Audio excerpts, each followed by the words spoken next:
Ассаламу алейкум. Хочу сказать всем, что в ближайшее время Мариуполь будет взят, потому что наше подразделение в количестве 5000 человек прибыло на место. Хочу сказать всем бандеровцам и шайтанам, которые там находятся, которые издевались над народом Донецка, Луганских республик, над женщинами, над детьми.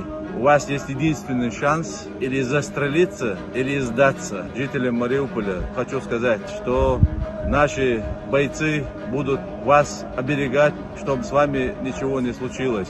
Я уверен, задача, поставленная президентом страны и главой Чеченской Республики, героем России Рамзаном Ахматовичем, будет выполнена. Не только в Мариуполе, также и в Киеве, в Харькове, на остальной территории всей Украины. Всех бандеровцев, шайтанов, которые собрались со всего мира, которые поддерживают идеологию и позицию Запада, западных ЛГБТшников, она неприемлема для нашей страны.